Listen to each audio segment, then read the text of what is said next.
Hi guys, welcome to my YouTube page. My name is Big Ben, and if this is your first time of being, on this page or this channel, I would want you to please subscribe to my channel. Thank you.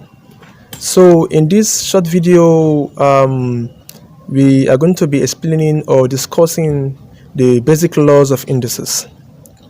You see, the word indices is the plural form for the word index, power, or exponent. Now basically there are about 7 laws of indices. Now the first one listed here is the multiplication law. The multiplication law. Now when numbers with equal bases are being multiplied, their powers are added. For instance, here we have x power a multiplied by x power b. We have it to be x power a plus b. Now their bases are equal, therefore we add the power when it comes to multiplication law. Also please note that x power a multiplied by x power b is not equal to x power a plus b because their bases here are not the same. Is that clear?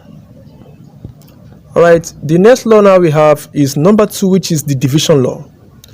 Now this division law here also try to explain that when dividing numbers with equal bases, the power of the divisor is subtracted from that of the dividend.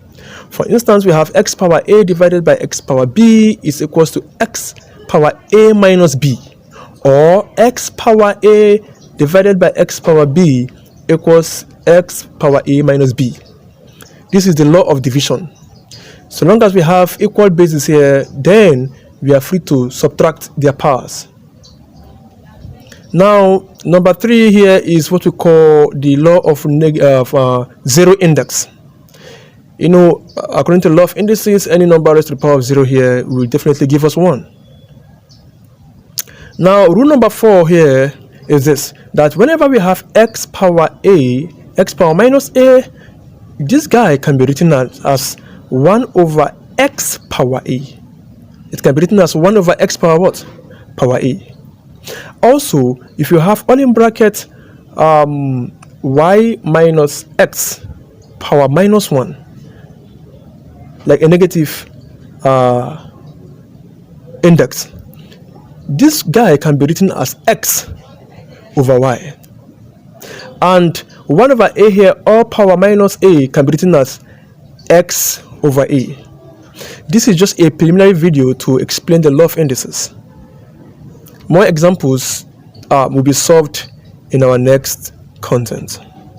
Now rule number 5 stated here that we have x power a all power p, x power a here in bracket then power p. Now this guy can be written as x raised to the power of a times p. Now in other words here, this is trying to explain to us that if we have something like maybe 2 raised to the power of, let's take for instance 2 raised to the power of 3 multiplied by 2, this guy can be written as 2 power 3 then times 2, which is equals to 2 raised to the power of 6, for instance. Okay. Alright, the next law we have here is law number 6, which is x raised to the power of 1 divided by a. X raised to the power of 1 divided by a. This is like a law of fractional index. Now this guy can be written as x raised to the 8th root of x. It can be written as the 8th root of x. Okay, good. Now rule number 7 is if we have x raised to the power of b divided by a.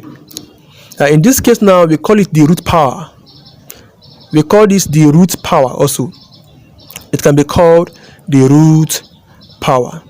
So in this case now, if you have something of this nature, now we know that definitely this one can be written as